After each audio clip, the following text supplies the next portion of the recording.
everyone. Welcome to The Path of Me. I'm your host, Wendy Hutchinson, and my guest today is Irina Furin. I hope I pronounced that properly. Hi, Irina. Hello. You're in Croatia, correct? At the moment, I'm in Austria. You're in Austria. Yes. Awesome. Well, welcome, and thank you for joining us. Irina is a meditation expert. She has so many different certifications and qualifications, almost too many to list here, but I'm gonna start with a couple certificates that she holds. She is certified in basic hypnosis, transformational hypnosis, hypnotherapy, advanced analytical hypnotherapy, medical hypnotherapy. Gosh, you have so many incredible certifications. Transforming fertility and birth. That sounds really interesting. And hypnotherapy masterclass. So you have a tremendous amount of qualifications. Yeah. A huge background of serving people all over the world with your beautiful work. So let's get started. I'm so excited you're here, first of all. Thank you for joining us. Thank you for having me. I wanted to ask you what led you to hypnosis. This is obviously the perfect path for you, and you found your calling here, but what series of events brought you to this place, and how did you find hypnotherapy? First of all, I was a client, and I was just like everyone else, having a so-called normal or not so normal life with its issues, but basically I had everything. I had good qualifications. I'm an engineer originally, civil engineer and an architect. So I had a nice future, but I was very depressed and I couldn't figure out why. I couldn't figure out why I felt I wasn't normal, why those feelings kept haunting me, and I couldn't really put my finger on my problem. So what I did, I don't know why, I just chose hypnosis just to try it, to give it a try. And it seemed like a very innocent thing. You know, I tried Reiki, energy healing, everything else. So my kind of last hope was hypnosis. Mm-hmm. And I went there with a minor issue. I felt separated, isolated from the world somehow, you know, being in my bubble, not belonging anywhere. So these were those feelings. And the experience was very surprising, actually. Most people, and me too, I have these ideas about hypnosis, the pendulum, and you know, you're going into a sleepy state where you don't remember anything and you might tell your greatest secret. Those were my ideas. What actually happened was absolutely different. And I learned so much from that. First of all, I found myself, as I said, in the Second World War. So it was a very strange state of mind because one part of my mind was still Irina, still kind of observing what was happening. And another part of me was there. I was crying unstoppably. And I think that my hypnotist, the therapist who worked with me, he must have been freaked out, although he didn't show that. Because it was like screaming, crying. And I remember saying that everyone's gonna die. They're gonna die. And I kept repeating this, the same thing again and again. It was emotionally like a tsunami of feelings and the shock. And the other part of me, Irina, who was observing, I kept repeating, oh, I'm sorry. I don't know what's happening. Oh, God, I'm really sorry. just trying It's okay. to, to somehow understand what was going on. And the part of me which it was a spontaneous regression. The hypnotist didn't intend it to be this way. And this part of me was going through drama. So it was sensation.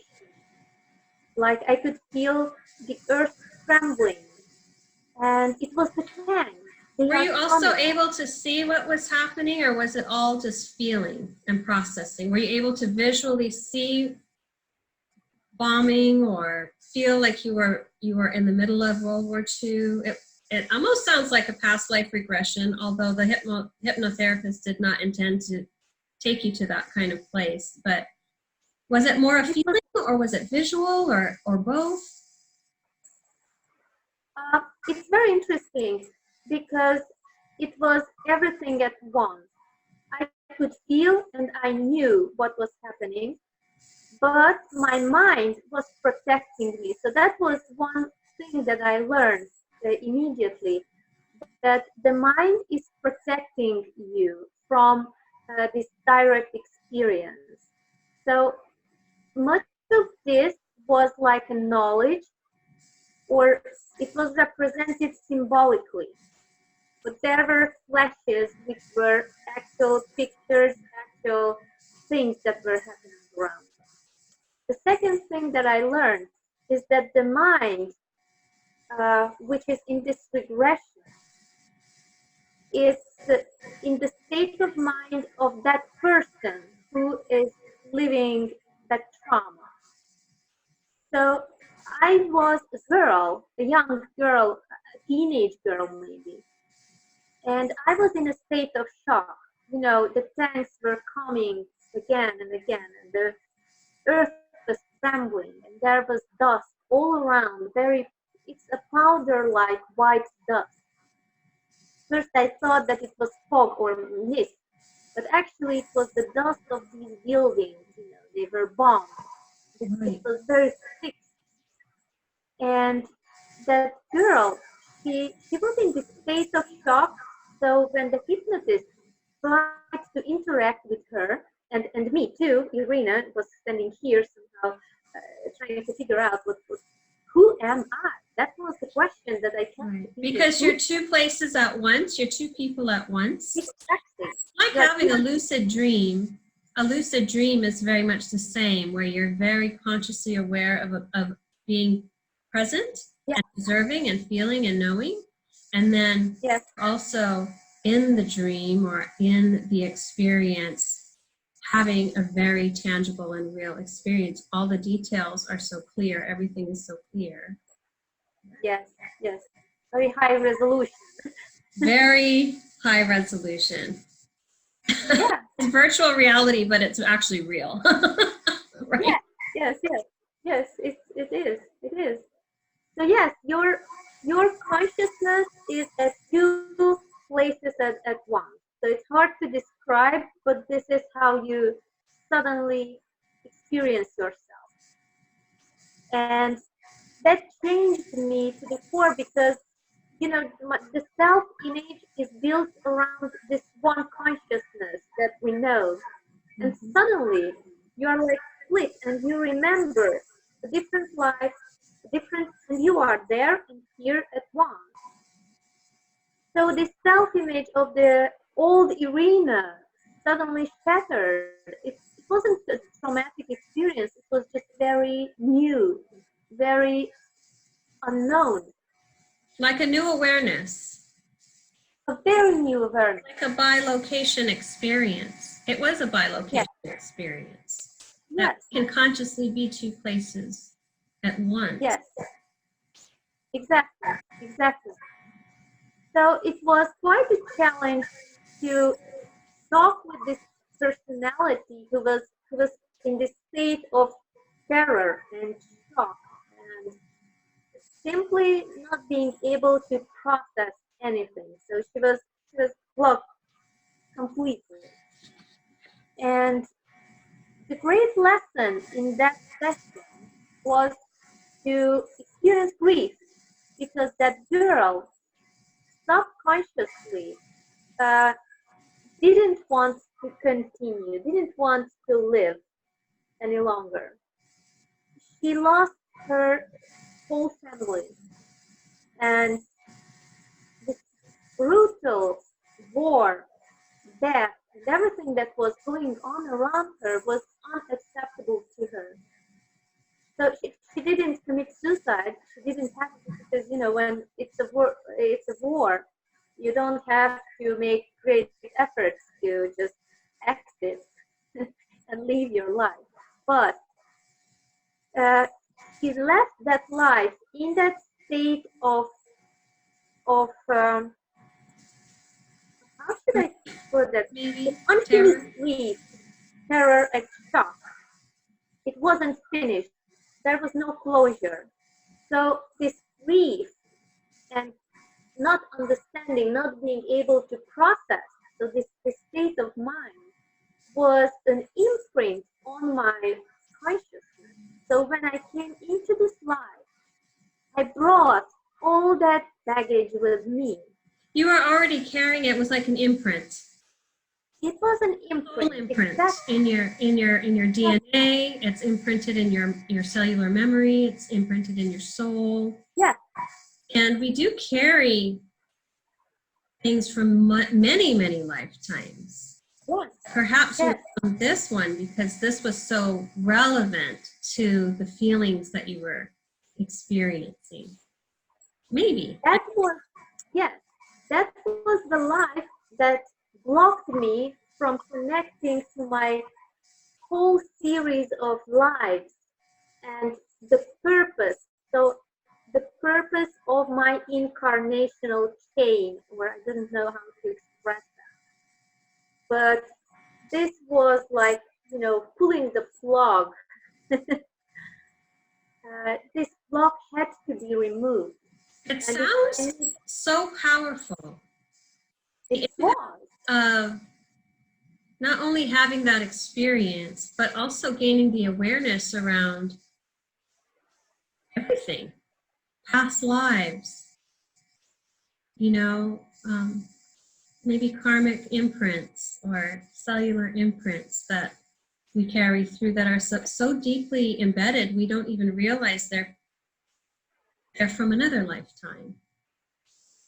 Exactly, yes. We can't figure out why we feel a certain way, not understanding that these are things, emotions, unresolved feelings, or lessons, I should say lessons maybe, that we're here to heal. Exactly, yes. Yes, it was really like a web of different experiences, and I started to connect the dots. For example, why I always wore black clothes. I was obsessed with black. Everything had to be black. My hair, my clothes, my cat, everything. The car. So it was crazy. It was because it was grief, unprocessed grief. So the first stage was going through this grieving process, and it was very strong. After grieving, I could go a step further into understanding the purpose of that lifetime. Why did I have to go through that as a, I don't know, maybe 14-year-old girl? Why? What was the meaning? It seemed so meaningless. It's so crazy. But it was such an important part of your soul journey. That was yes. Really powerful and pivotal for you as a soul. Yes, yes, that was pivotal. And the lesson was, why was it so pivotal? Because I had to face an energy which was not the energy of humans, but it was a dark energy, evil energy, we can call it. I had to, and I was sensitive to energy back then.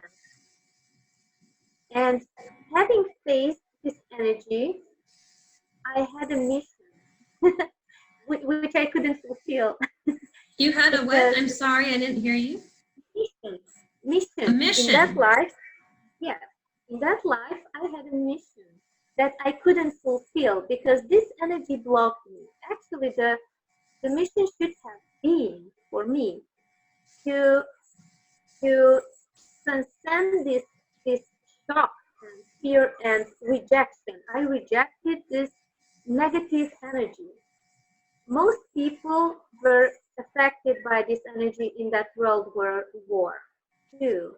Uh, some of them being manipulated by that energy, overtaken, you know.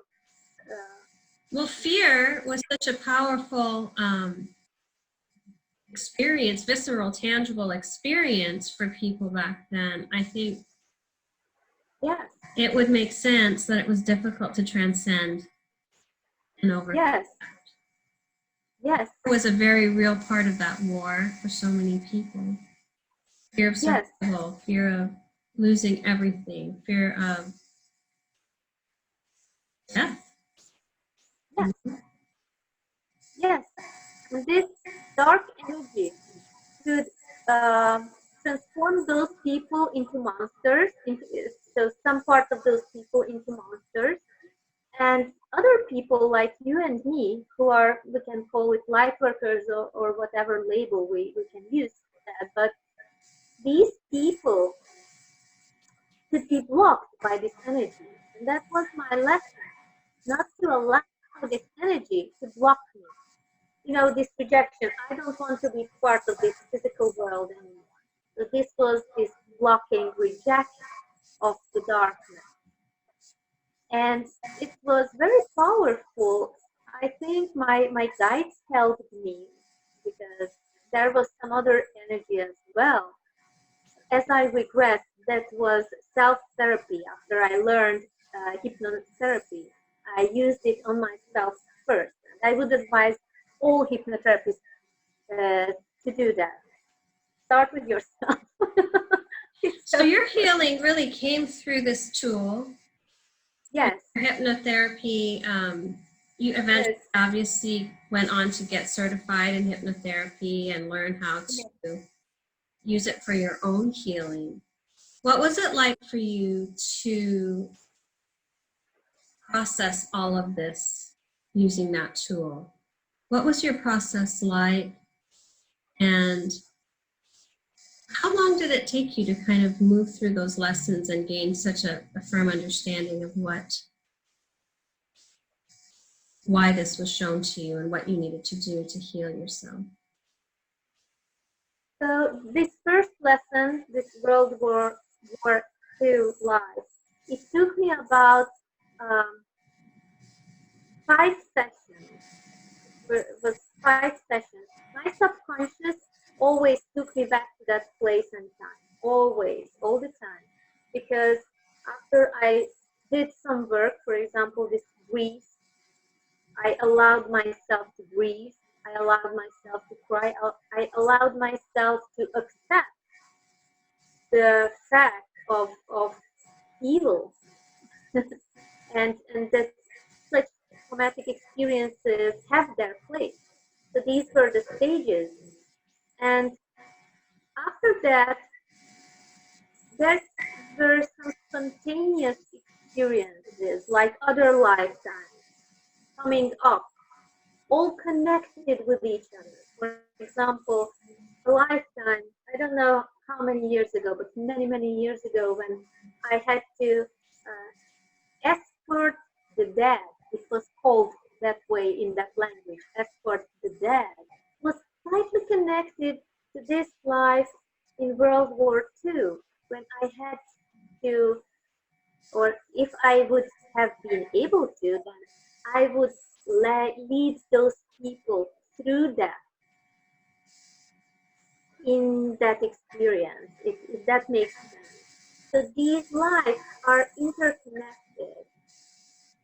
Each time I needed less and less time to process the experience, and it became faster and easier. So I became my own hypnotherapist, Wow. but sometimes I needed help, of course. How did you reconcile being an engineer and an architect, which is a very different kind of mindset from these experiences you were having, doing your inner healing and experiencing past lives and doing all of this inner soul work. Because when you're an engineer and you're an architect, it's a very linear and very structured kind of mindset. And then you are over here doing all of this inner work that is esoteric, and it's spiritual, and it's experience that you can't explain. And most people who haven't had an experience with past lives or hypnotherapy or expansion of consciousness would not be able to wrap their mind around what you were experiencing through your healing. So how did you marry the two? How did you balance that, or how did you reconcile that within yourself? Well, it was funny. It was funny because there was always this engineer mind which was analyzing what was going on. Actually, it helped a lot. First, because I couldn't lie to myself that what I experience is a valid experience. So the engineer in my mind said, okay, we have to deal with this. We can't say that it's just fantasy and that you are just having fun, fantasizing about Second World War or whatever. Second, it helped me to not to fall into some trap. You know, when you start to lose your control and lose your systems, you know, coordinate systems, and you start really fantasizing about being the daughter of the pharaohs or being a king and so on. So this analytical mind always kept me grounded. It was analyzing everything, comparing. Sometimes it was blocking me as well. But still, I needed some point of reference to tell whether this experience is real or it is just a creation of my fantasy. So I started to analyze, okay, there are things that I can't know about in these lifetimes. Started collecting those experiences, how people experience others, for example, how they thought about peasants or noble people or kings. That was a completely different mindset. And how I started to speak in a different way, with a different voice even, you know, kind of channeling a different personality from that lifetime. So as the analytical mind starts to analyze and understand this picture, then it's a confirmation. So kind of the two work together. It helps a lot. And Really, really powerful. Yes. Yes. Yes. Really powerful. And what led you to finally leave your career in that traditional engineering architect field and jump in to hypnotherapy full time? That's a huge shift in your life. And, you know, when we make these shifts and we leave a traditional, socially acceptable career to pursue something that people would say is not traditional, it's unconventional, a lot of people are going to tell you you're crazy. What are you doing? You know, I mean, I know that's true for myself. It's like, what are you doing? Why are you doing this? We don't understand why you're doing it. Not understanding really that this is our life's work. This is our calling. This is our mission. This is something that is not negotiable because it's something that we are here to do. It's like a soul contract. We're here to do this work. But how did you make that decision And what was it like navigating your way through it, going from a very stable, traditional kind of work life to creating this business for yourself? Yes, it was very hard. I have to confess, it was very hard because, as you said, everyone was thinking that I'm crazy, I'm going crazy. Even I started to analyze my own consciousness, whether or not I am crazy. Really, really, I was seriously considering that there's something wrong with me. But um, this hypnotherapy also opened the channel in me. So I started to talk with myself, which sounds like absolutely crazy. Well, I'm right there with you, so I guess we're both crazy. There's so many things that happen on this journey of awakening and expansion that you experience, and you know so deeply that it's what you are experiencing is happening. It's true. It's mind-blowing. And you're seeing and experiencing things you can't understand, nor could you explain that to somebody who has not reached that level of consciousness and experienced it. I can't tell you how many times I have written in my journal, am I crazy? Like, who am I talking to? Like, what am I doing? What is happening to me? You know, and it's almost like the more you expand your consciousness, the higher vibrationally you go. It's a whole nother level of experience that blows your mind. And Yes.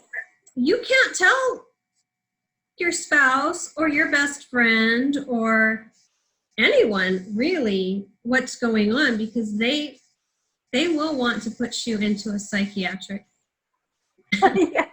ward. My dad, when I started having all these experiences, and I decided to come out of the spiritual closet and start talking a little more openly about who I am and what I do and what I see, he called my husband and said, do we need to get on a plane right now and fly out there and put her in a psych ward? Like, do we need to get her evaluated? Is she okay? Like, they were like, she has lost her marbles. She is out there. I can totally relate. Anyway, I digress. Back to you. Tell me a little bit how you processed that and navigated that. Yeah, so that was quite a challenge. And one time I was sitting meditating or doing self-hypnosis, whatever, and I kept talking to myself and really laughing sometimes my head off. And suddenly I heard a voice in my head saying that, you have too many questions. and I said that, sure, I am an engineer. I need to understand. If I'm crazy, I want to understand what crazy this is. If this is the real thing, then I want to understand where it is going and what's the meaning of this. So they said to me, now I know that it wasn't me, because they had a much larger point of view and understanding of what I was going through. And they suddenly said that uh, there is a logic, but my logic is 2D, okay, right now. An engineer is a linear thinking. I won't be able to process what's going on. So the logic behind that is like 5D, 6D, I don't know, but it has so much more dimension. You were trying to understand it from a limited perspective. So there's Exactly. you could, in a 3D linear mindset, understand 5D, 6D, 7D consciousness, energy, connectivity, multidimensionality, because when you're in the bandwidth or mindset, you can only process in information in that limited mindset. Exactly, exactly. So they said that there will be a time of confusion, great confusion, but I won't be able to understand anything of this process. But I should let go of this 2D uh, linear kind of logic. Just let it go and experience what will come. And That's it so will be difficult confusing. when your whole life you've been in that mindset, right? Imagine, of course, it was kind of almost impossible, but there was no other way. It was just so confusing, the data that those experiences were coming in at such a rate that I couldn't process. That was helping me actually, because the computer in my head got overloaded. And after some time, just as they told me, it will clear out. My perspective will shift from this 2D, 3D dimensional logical thinking to a higher perspective where it still has a logic of its own, but it won't be the human usual It's not concept. limited by the human mind. Yes, exactly. So I had to go through this process. It was about 1 year. Yeah, it lasted about a year, where it was very turbulent Well, I think emotionally. also there's a lot of resistance. When you're I in guess a so. space of not understanding, it creates resistance, right? Instead of flow. Because you're putting Yeah, blocks like, well, that can't be. I don't know why. What's happening? exactly. So it becomes Exactly. resistance to a flow of information versus just, although it is important to have discernment. Yeah, So that probably helped you in your journey, because when you are questioning, you are checking in with yourself and you're using discernment around the information you're receiving. So that's a really important part of the process of awakening, don't you think? yes, yes, yes, exactly. So it's really hard at that time because you're in it. You're going through this like at the speed of light. This information is just so huge. Fast. Yes. It's fast, really.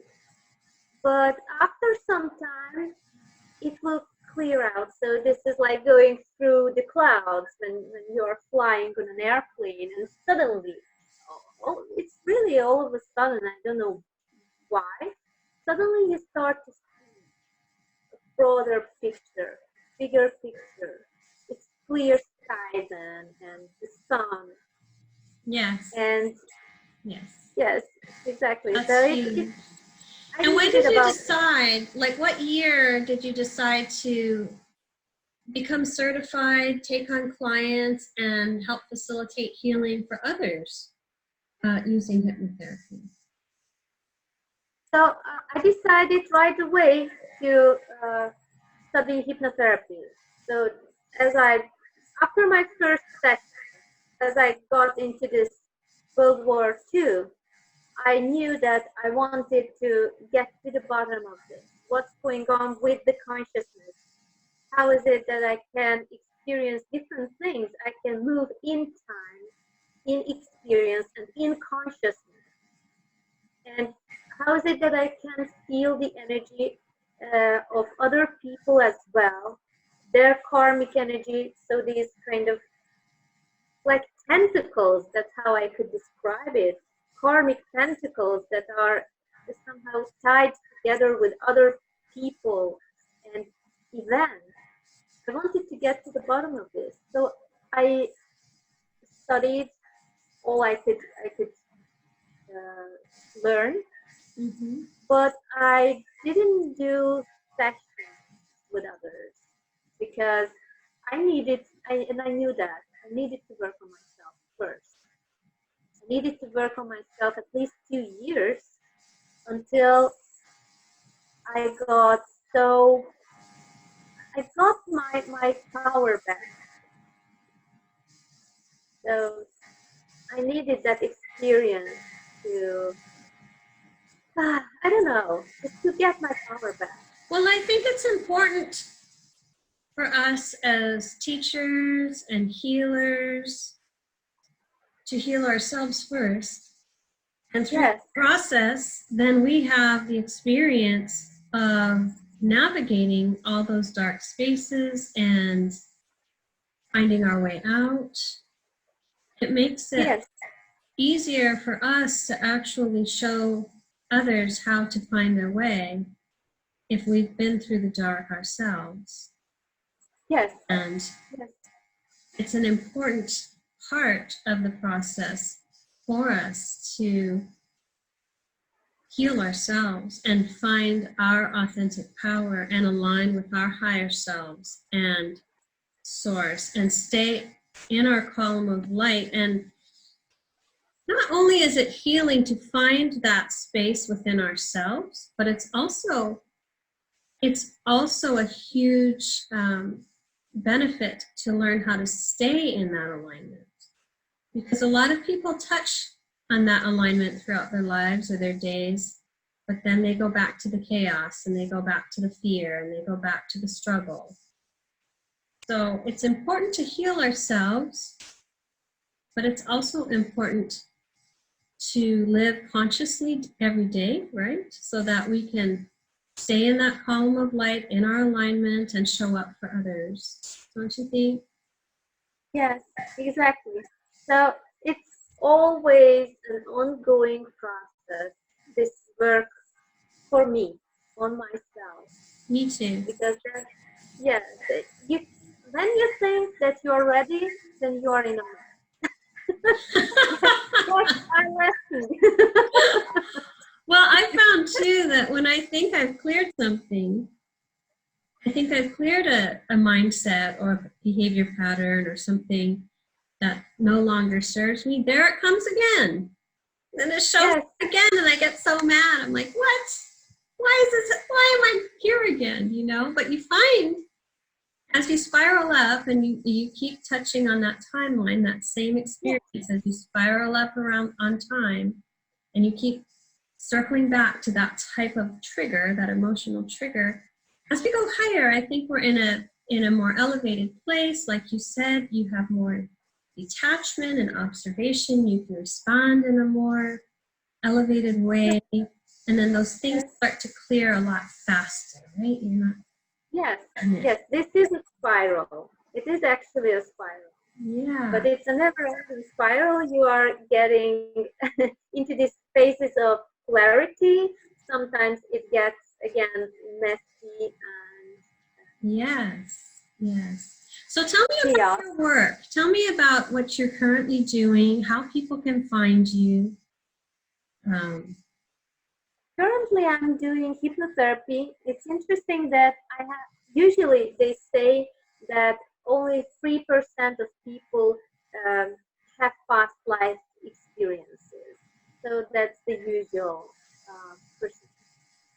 But somehow it seems that I'm attracting people who have past life issues. Right. Perhaps because I have been through these stages of these things. So, first of all, I'm working with women because that's who I resonate with. That's easy to resonate with women. I'm helping them to face these past traumas and to let go of this past baggage. And I also help them to lose weight because emotional eating often, or most of the time, has its roots in the past, in like abortion, miscarriages, or other emotional issues like divorce, Trauma, or trauma, childhood abuse, etc., etc. So this is basically what I'm working with. I'm helping these women lose weight, but that's the smaller issue. But I'm helping them to let go of that baggage. Of the baggage of the past. That's so huge. I honor your work. That's so beautiful that you're a resource for people. How can people find you? What's your web address? And I'll put it below. I'll drop it in. My web address is my name, Irina Furin. and they can find me on Facebook. I have a Facebook group which is called Self Hypnosis and Deep Meditation Techniques, so people can find me there as well. I'm doing live videos, and I'm trying to raise the awareness and teach some techniques with which you can, tap into your subconscious mind. It's so easy. It's amazing how easy it is. I used to think that it was some wizardry. You needed It to. seems like people create this mystery around connecting to yourself, like it's going to be so challenging and there's so much resistance to it. And what I want to say is you can always connect to yourself because you are you. You are always connected. You're already connected. It's really a matter of taking time, right? And finding space and silence and allowing yourself to be present to yourself is what it feels like to me. I don't know if that's what it feels like to you. Yes, for me too. But we have these ideas that our true self is somewhere out there. It's an idealized superhuman self somewhere in the clouds, in heaven. And we are here, these small little creatures crawling in the mud. So these ideas, they are building a wall between us. So we are kind of locking ourselves out of our own home. Always. That's the thing. And it's not complicated. There seems to be a pattern where, the human mind overcomplicates everything. Like there has to be a process. There must be 10 steps you have to do. There must be. Yes. Actually, no, you just have to create an intention and boom, there you are. It's not complicated. It's not complicated at all. But there's always, I think, some resistance at first because people are maybe afraid of what they'll find. Of course, because we create this self-image and we stick to the self-image. And most of our experience and emotions down in the subconscious mind, they seem, ugly, unpleasant. So we are resisting them and they don't match our idealized self or the expectations that we have. So these selves that we create, these masks that we take on, they are not in alignment with our true experience, with the vulnerability, with the pain, with the ugliness of what we go through, because sometimes it feels like ugly. All these judgments that we place on our experiences, on ourselves, and on others as well.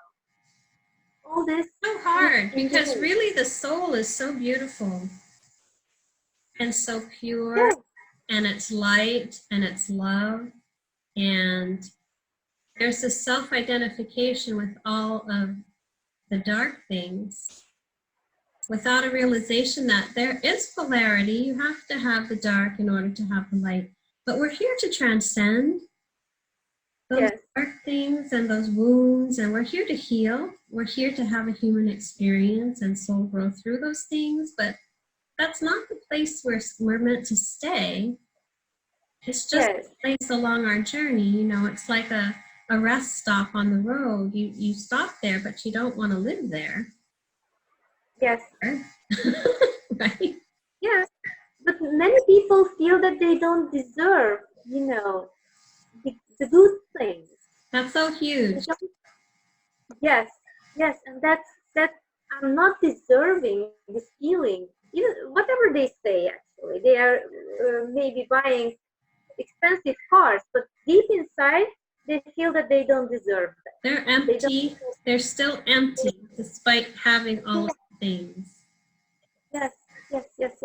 So that's what I see all the time, especially with women, that we feel that we are not deserving, that happiness is something out there, but it's not our reality, because we don't allow ourselves to experience those things, I hope that you and I can change that mindset.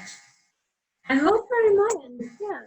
I hope that we can show people that they are beautiful and worthy.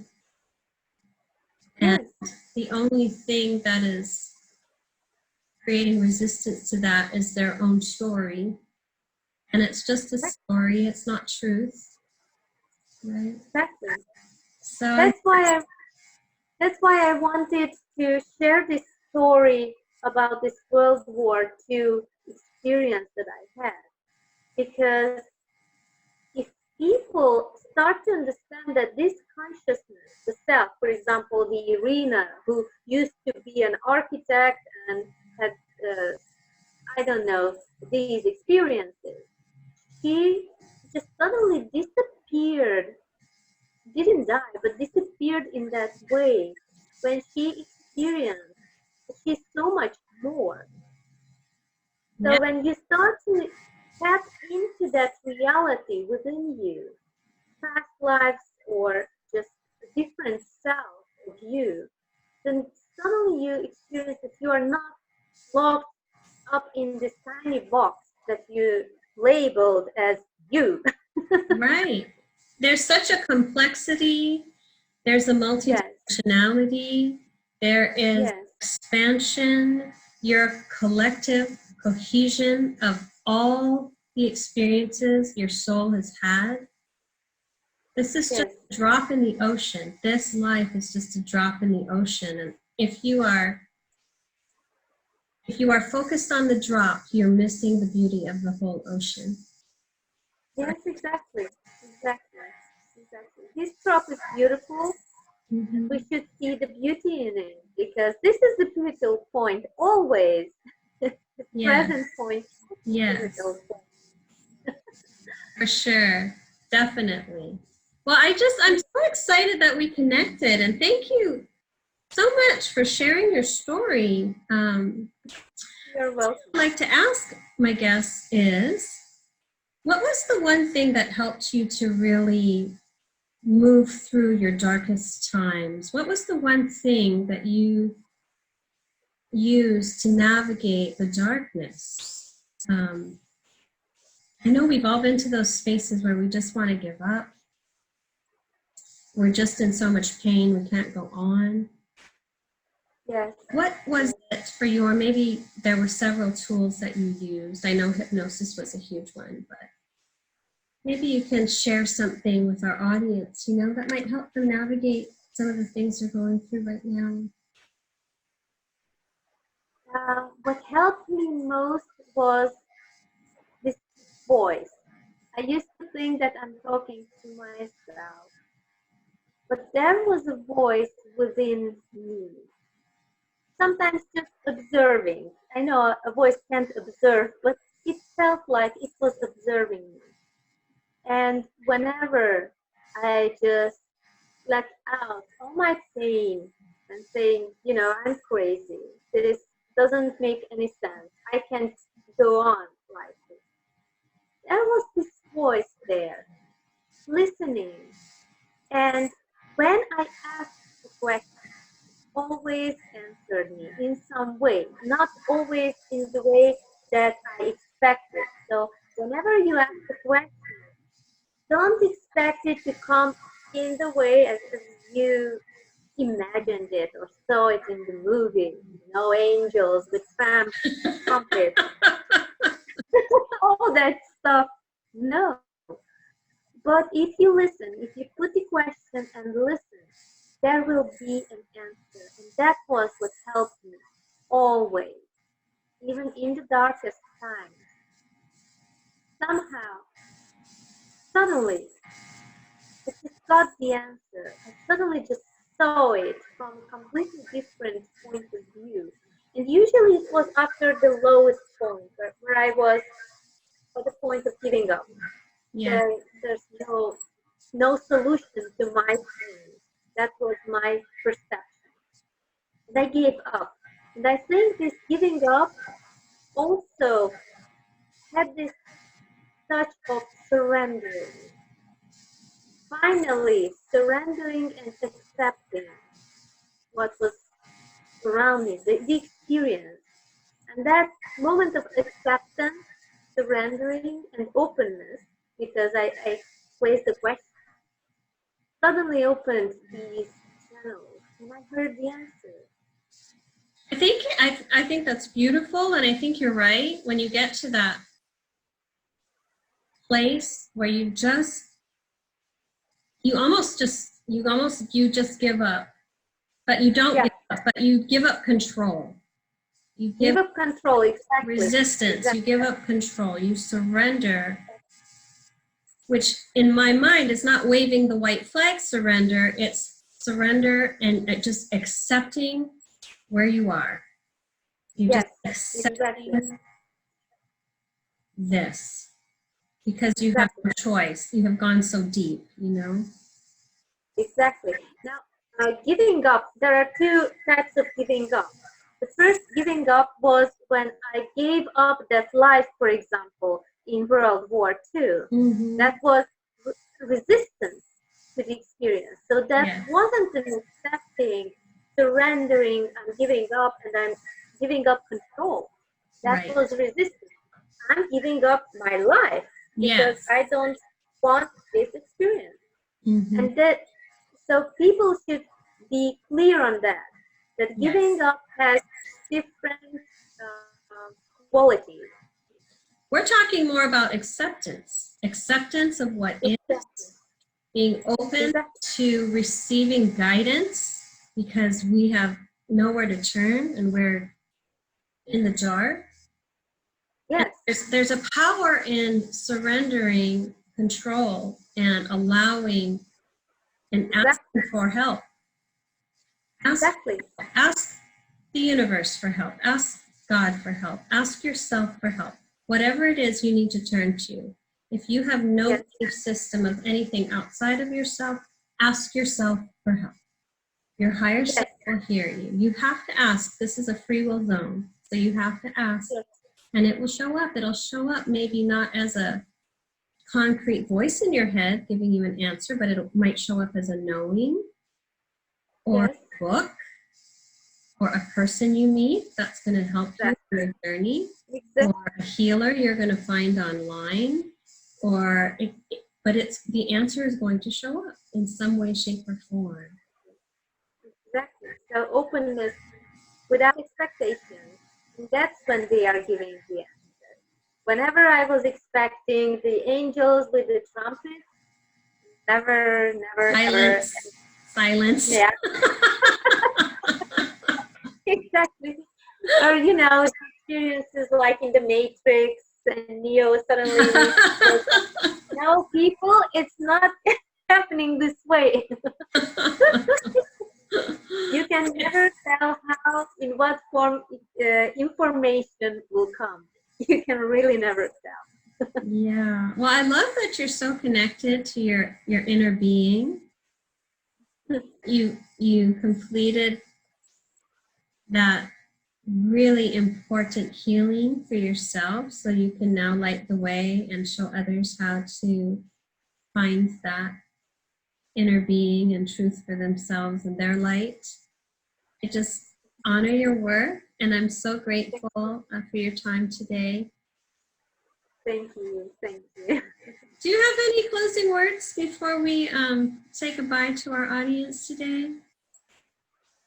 Well, most of all, just believe that there is something much bigger and much more positive out there than what we are experiencing in this little box here. If you allow this to be a possible reality, because most of the engineers and these analytical people don't allow this to be a reality. They say that it's nonsense. But if you think logically, you know that it can be a possibility. So there is no physical law that's saying that only 3D reality is real. That's why if you allow yourself this possibility that there is a much vaster reality out there, that it's accessible, it will come to you. It will. It really will. I have experienced that with so many people. Mm-hmm. They are so amazed when they experience this. The reality of their higher self, or the reality of past lives, or the reality of telepathic communication and connection, energetic connection to other people. You can experience that because that is part of your reality right now. So simple. It's just So be much is open. possible, right? So much Yes, is possible. yes, yes. I was the greatest skeptic sometimes, but as you see, it happens. Yes. Well, thank you so much for that. I honor your work. I appreciate you so much. And to my Thank you. audience, thank you so much for tuning in today.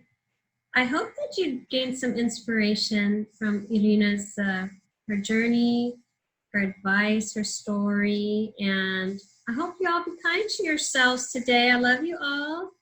I hope you subscribe, like, and share our conversation, and we'll talk to y'all later. Bye. Bye bye.